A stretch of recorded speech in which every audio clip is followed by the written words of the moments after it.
Hey, you guys, Coach Liz here.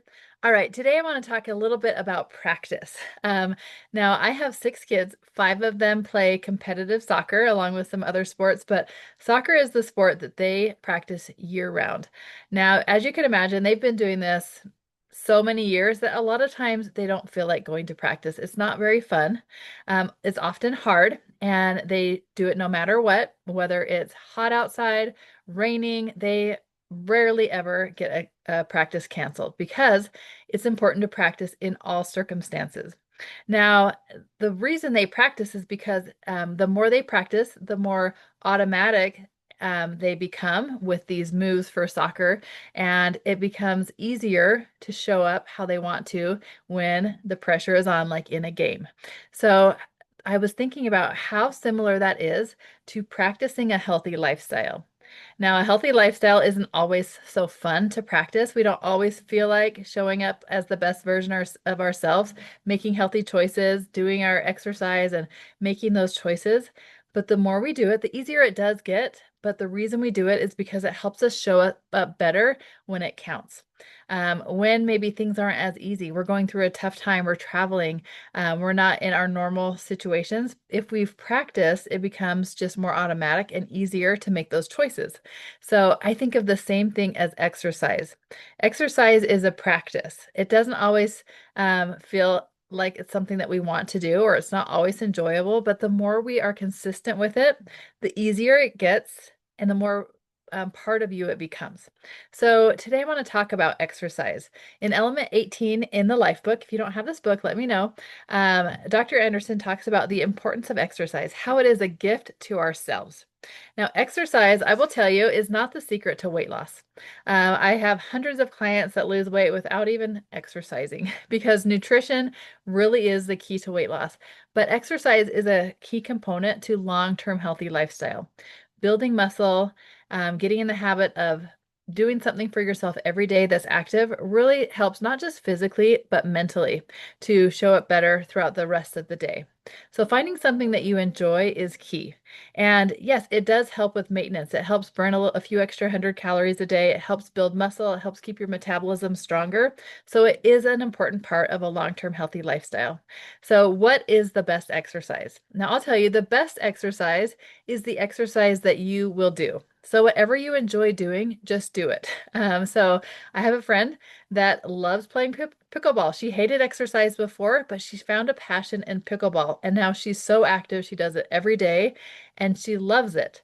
For me, I love walking and weightlifting. I think those are great exercises that you hopefully can do until you are 90 years old. So I want to be able to walk and I want my muscles to be strong. Now, weightlifting is proven to help with weight loss, and it's important to build muscle. Especially as we age, we lose muscle naturally. So looking for ways to activate our muscles are important. So, whether you go to the gym and lift some weights, you might want to get a trainer, or there's so many things online available that you can do a weightlifting app or print up a routine that you can follow.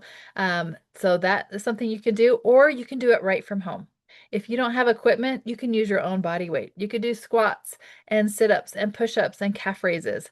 Look up just an at-home exercise plan that you can follow. You can use resistance bands. You can get some dumbbells. There's so many things that you can do just to activate your muscles every day. So if that's something that you're not currently doing, just think of what is the next step forward. Because sometimes we set these big goals and it's super hard and uncomfortable and we quit. So I would much rather you baby step into that habit. And this is how you do it. Grab a calendar, print it off or go to the dollar store and have a calendar that you can check off every day that you do your bare minimum. So if you're doing nothing right now, what would be a little bit more that would be realistic to do? So a lot of my clients, when I get them into a walking routine, I set a goal with them that they will walk to the end of the driveway and back every day. That's probably something that you could do at midnight if you got home just to get that check on your calendar. Put your shoes on, walk to the end of the driveway and back. Get that check. Or if you had the flu, you could probably walk to the end of your driveway and back just to be able to check that off and stay consistent with that goal. Most of the time, you'll find that the hardest part about walking is putting on your shoes and getting out the door. So most of the time, you'll probably walk to the end of the driveway and you'll say, oh, you know what? I can go for 5 minutes today, or I have a half an hour. I can go longer. So the hardest part is actually just getting out the door. So every day that you go further than the driveway, put a plus on your calendar and see how consistent you can be. If your calendar is full of more pluses than checks, then the next month you can increase your goal. Okay, my minimum is that I will walk for at least 10 minutes, and you do that. So that's how you slowly increase that habit. You can apply that to any exercise that you're wanting, but having that bare minimum, your check mark goal of what you can do is how you get started building consistency.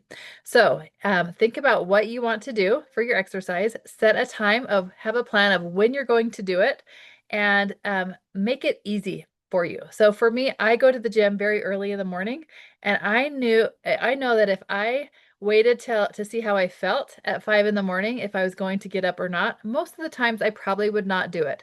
So this is what I do. I set my alarm. I put it away from my bed, so I have to get out of bed to turn off my alarm when it goes off at 5 in the morning. And I already have my clothes laid out. I lay them out the night before for the gym. I fill up my essential amino acids and my water that I have in the fridge that I can grab on my way out the door. I have my gym bag sitting there. I have no excuse of why I cannot go. I have everything set up to make it as easy as I can. I already have a plan of what I'm going to do. I know exactly what I'm going to do when I get to the gym, so I don't have to think about that. So it just makes it much easier. So think about, what do you need to do to set yourself up for success so that it becomes easier for you? If it is finding a walking partner or a pickleball partner, or finding a class you're going to go to, make a plan. I would love to hear what your plan is, and set that minimum goal. Get your calendar and start checking off every day that you can keep that commitment to yourself to be more active. All right, have a great week.